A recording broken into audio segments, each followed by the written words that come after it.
Eu estou em frente à Fundação Jacques Cousteau aqui em Paris. Hoje nós vamos encontrar com um homem que tem como objeto de trabalho a vida, Jean-Michel Cousteau. Jean-Michel Cousteau é filho de Jacques Cousteau, um pioneiro na defesa da ecologia no mundo. Vamos conhecer um pouco desse homem que se dedica a melhorar, a proteger a qualidade de vida do nosso planeta. Jean-Michel atualmente coordena todas as atividades da Sociedade Cousteau em Los Angeles e da Fundação Jacques Cousteau aqui em Paris.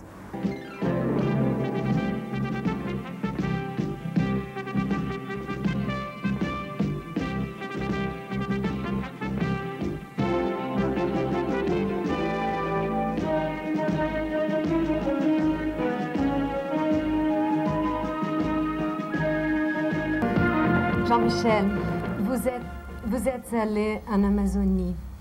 Trouvez-vous que le Brésil protège bien sa forêt? Pas vraiment. Néanmoins, le Brésil a fait énormément d'efforts pour essayer d'organiser une législation, essayer d'organiser une certaine forme de préservation de la forêt amazonienne. Le plus important, je crois, c'est le fait qu'il y a environ 18 ans, entre 15 et 18 ans, le Brésil s'est réuni avec tous les pays riverains. Il y a 9 pays qui comprennent l'Amazonie et ont décidé de faire un pacte qui s'appelle le pacte amazonien. C'était, je pense, une idée très moderne et très courageuse, car il y a énormément de pays développés comme l'Europe, comme l'Amérique du Nord, où il y a 15 ans, personne n'aurait fait ça. Donc il y a quand même certains espoirs, mais il y a vraiment beaucoup de problèmes.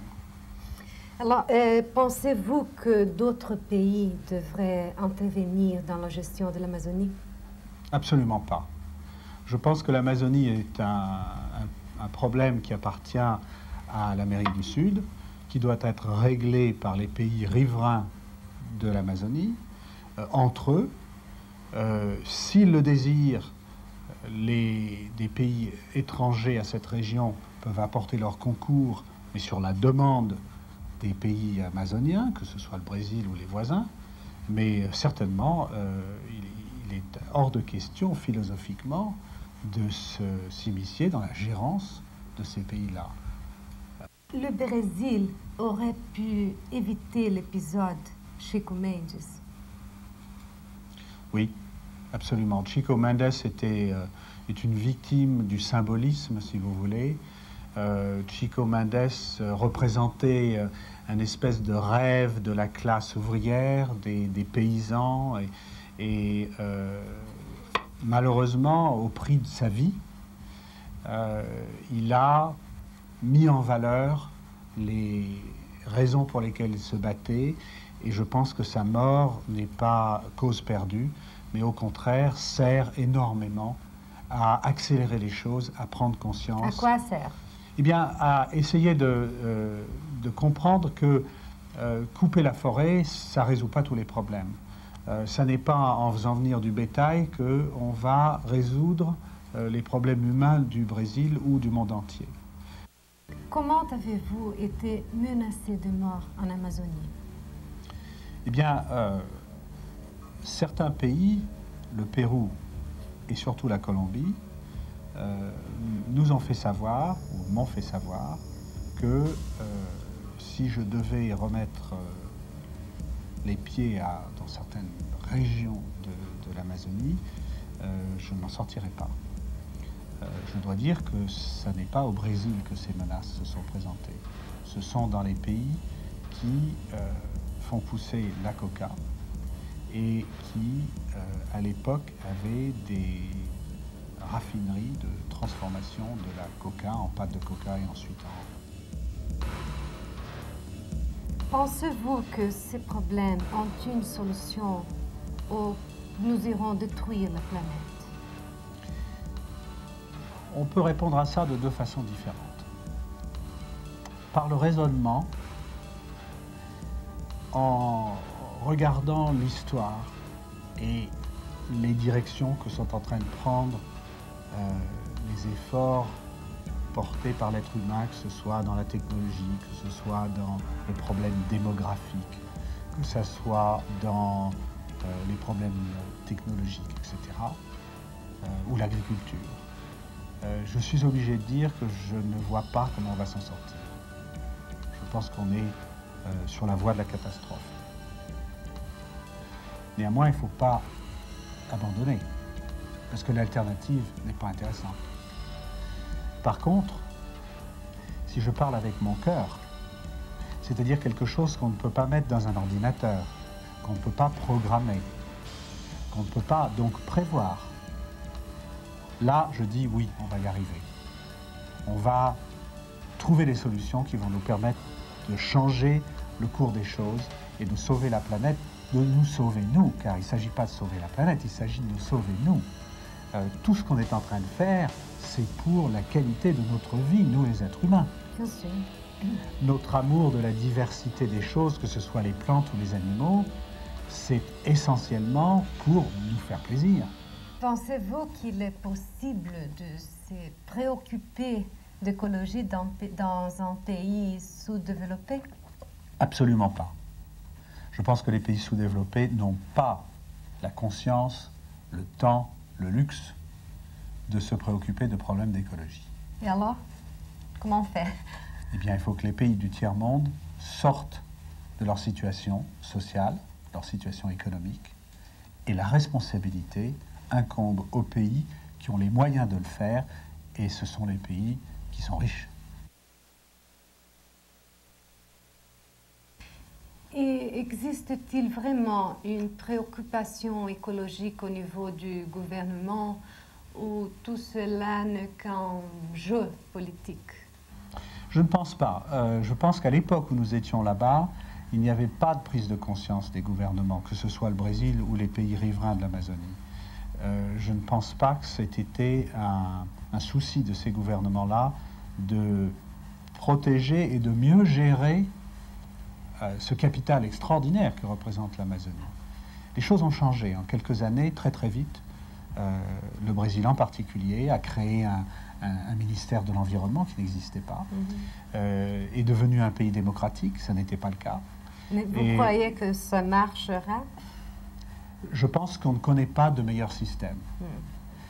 Donc c'est celui qu'il faut utiliser pour l'instant. On peut peut-être chercher autre chose, mais en attendant, il n'y a pas mieux. Pourquoi l'Indien respecte-t-il la nature et l'homme civilisé, non? L'Indien, tel qu'on le connaît aujourd'hui, a encore gardé, si vous voulez, ses liens avec la nature, ses liens quotidiens avec la nature. L'homme civilisé, comme vous l'appelez, a perdu tous ses contacts. On est dans du béton, on vit dans du béton, dans un milieu complètement artificiel. On n'a plus aucun sens de la valeur de la nature. On se met en extase devant un pot de fleurs qui est fait avec des fleurs artificielles. C'est dramatique. Donc, si vous voulez, il faut réapprendre à apprécier des choses élémentaires. Et je crois qu'en observant les Indiens, en observant leur façon de voir, on a beaucoup à apprendre nous-mêmes.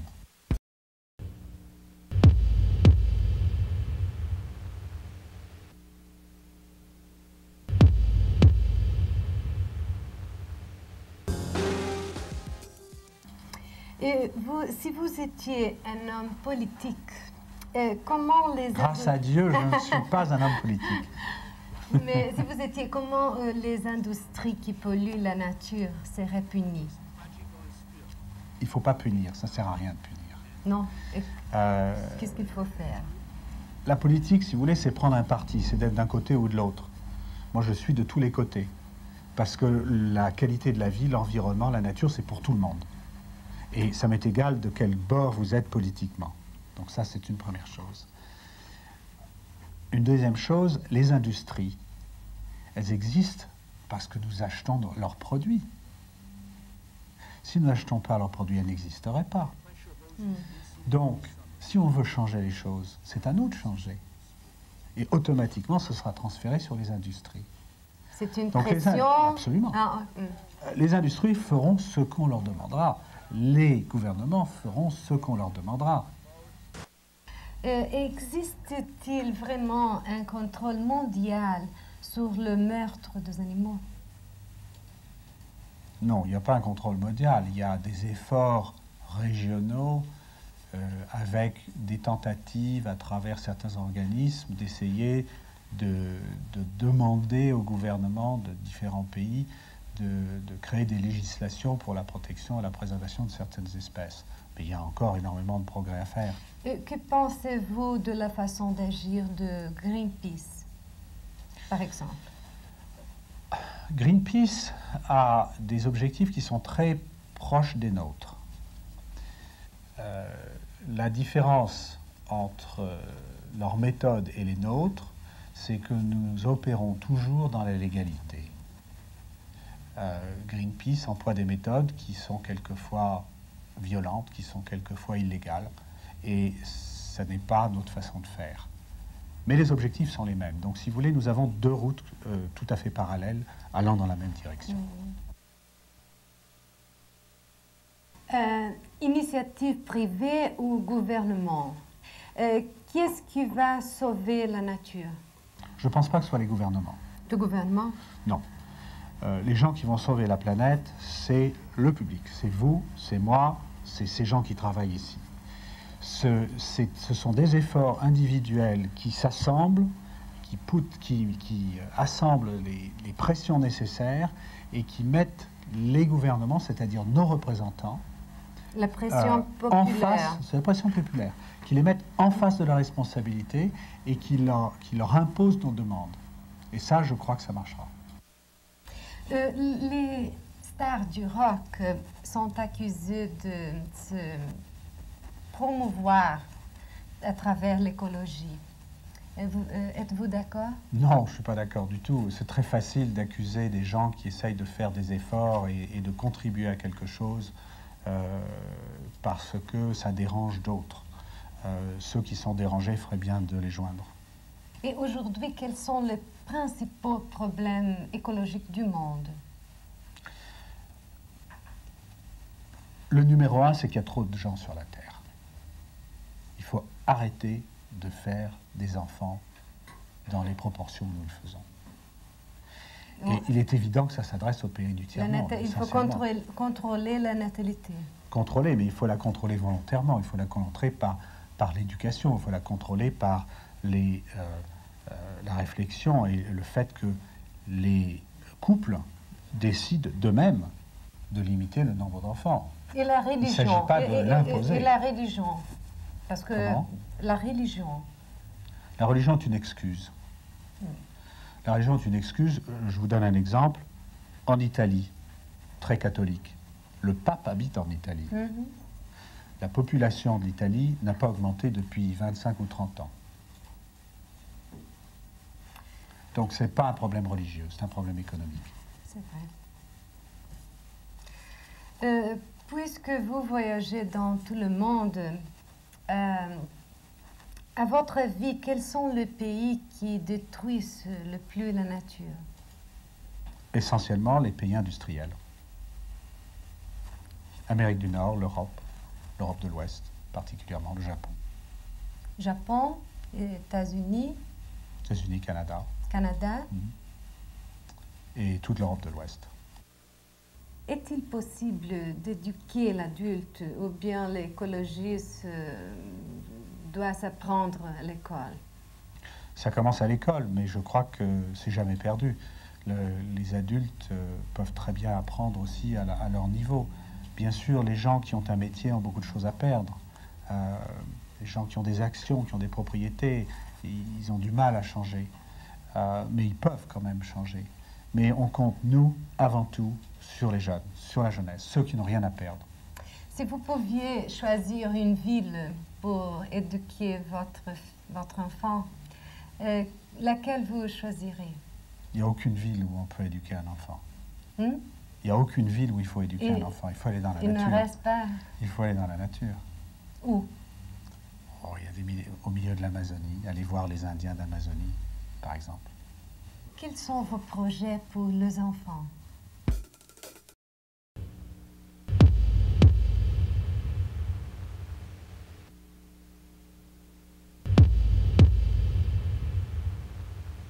Le plus important que nous ayons pour les enfants, et c'est un projet qui est sur la, si vous voulez, sur la table depuis des années, et nous y sommes très attachés. Et maintenant, nous venons de lancer notre grande campagne, c'est le droit des futures générations, des générations futures. Le droit des générations futures, c'est, si vous voulez, une charte que nous aimerions introduire dans la Charte des Nations Unies. Nous aimerions introduire dans les constitutions des pays indépendants, de manière à ce qu'on puisse y voir un paragraphe qui fasse état de la responsabilité que nous avons vis-à-vis des générations à venir. Quelqu'un disait, quelqu'un disait, nous n'avons pas hérité de la terre de nos parents, nous l'avons empruntée à nos enfants.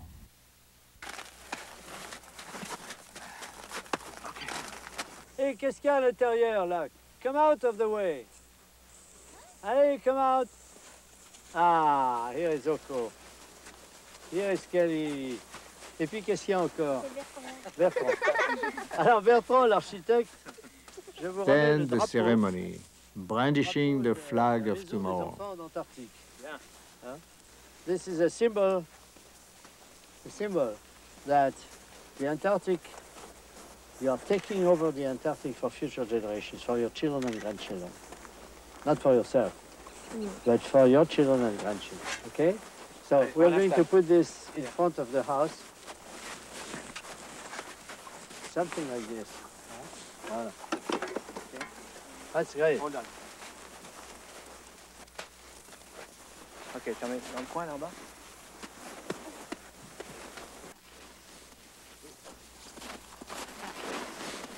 Nous venons de terminer notre campagne sur l'Antarctique, pour la préservation de l'Antarctique. Bien. Nous n'avons pas fait appel aux industries, nous n'avons pas fait appel au gouvernement.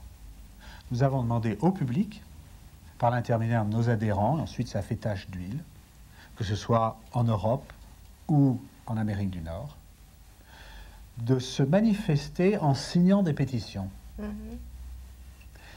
Quand la France, par exemple, a signé 300 ou 400 000 pétitions, le gouvernement français a fait appel à mon père en disant « Qu'est-ce qui se passe ?» On leur a expliqué, on leur a dit « Il faut préserver l'Antarctique pour les générations futures. Nous ne sommes pas capables aujourd'hui d'aller exploiter l'Antarctique. Nous n'avons pas les technologies qu'il faut, nous ne sommes pas équipés. Donc, protégeons l'Antarctique pour les générations futures. »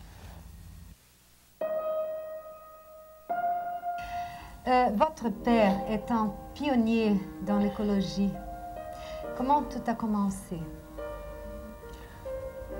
Tout a commencé très graduellement, très lentement. Si vous remontez à l'origine des activités de mon père, d'abord c'était un marin. Ensuite c'était un cinéaste. Comme il voulait faire du cinéma sous l'eau, et qu'il n'y avait pas l'équipement, il a commencé à fabriquer l'équipement. Et puis il a ramené des images merveilleuses, tout le monde s'est émerveillé, et on s'est aperçu que la qualité des endroits où il allait changeait. Et petit à petit, on s'est inquiété. On s'est inquiété de savoir quelle était l'origine des changements. Et on s'est aperçu, en remontant aux sources, que très souvent, pas toujours, mais très souvent, on remontait aux activités humaines. Et tout ça, c'est une période de 30 ans. Ça ne s'est pas passé du jour au lendemain, si vous voulez. Et maintenant, on s'aperçoit qu'avec la pression démographique dans le monde entier, les problèmes d'exploitation exagérée des ressources, que ce soit sur Terre ou que ce soit dans la mer, le réchauffement de la planète, la déforestation, les problèmes de l'ozone, tout ça va dans le sens négatif, négatif, négatif. Et on est de plus en plus alarmé, si vous voulez. Et maintenant, c'est plus un petit problème régional qu'il faut résoudre, une petite rivière qui est polluée, mais c'est vraiment à l'échelle globale. D'où la nécessité d'alerter le public d'une façon globale. Et évidemment, la télévision est un outil fantastique pour faire ça. Et travailler avec son père, c'est agréable. Est-il embêtant?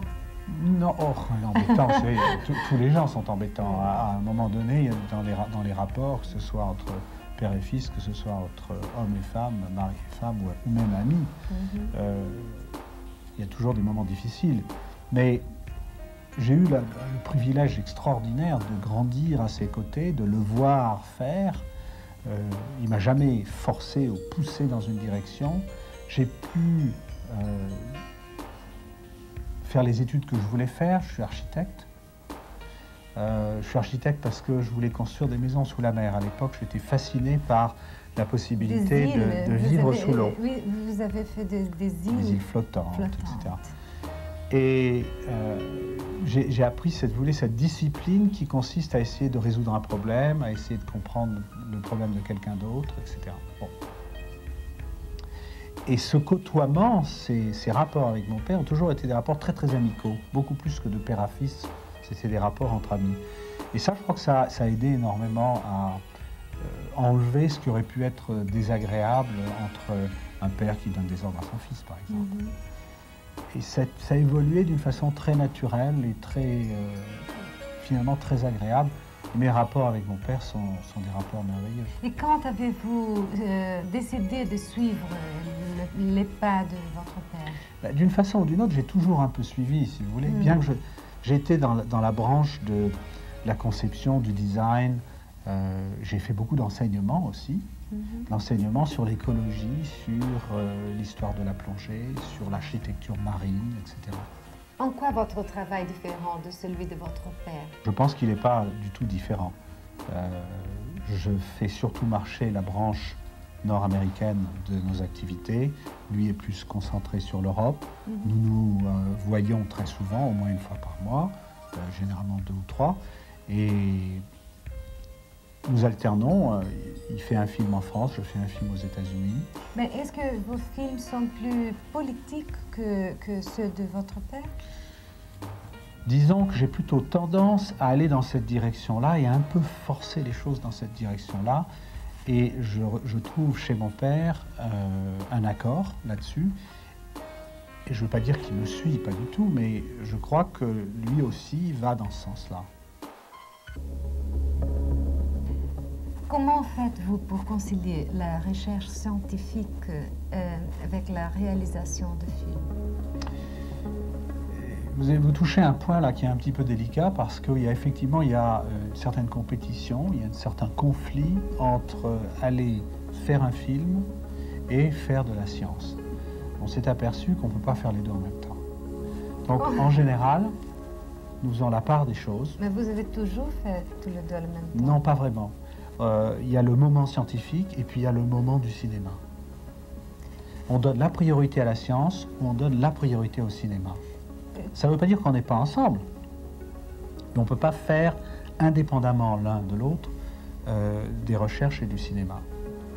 La Fondation Cousteau va-t-elle participer de l'Eco 92?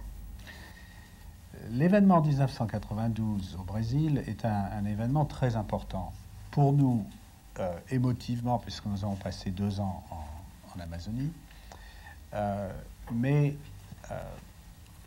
si vous voulez, l'ampleur de l'entreprise est telle que j'ai un peu peur que ça devienne une espèce de grande foire, une espèce de cacophonie de l'environnement, et que tout soit un peu perdu, dilué dans cette masse d'entreprises.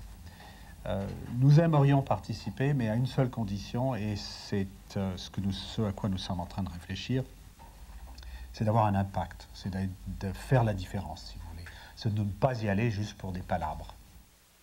Qu'est-ce qui vous attire dans la mer? Le sens de l'inconnu, de l'aventure, de la découverte, le fait que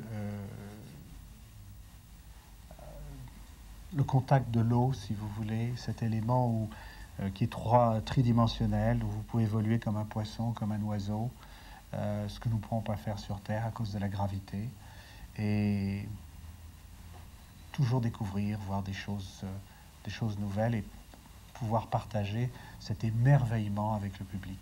Et comment est la solitude dans la mer? La solitude, d'abord, elle est très relative, mais elle est surtout très sereine, si vous voulez. Ce sont les moments où vous pouvez réfléchir, être très créatif et très productif par ailleurs. Ceci étant, la solitude n'est que ce que vous voulez en faire. Les rapports humains existent toujours avec vos camarades, par exemple, les équipages des navires. Mais vivre sans femme. Il ne s'agit pas de vivre sans femme. Mais comment... Ciel. Combien de temps vous restez dans la mer? Un minimum. Un minimum. Vous aimez un bon vin?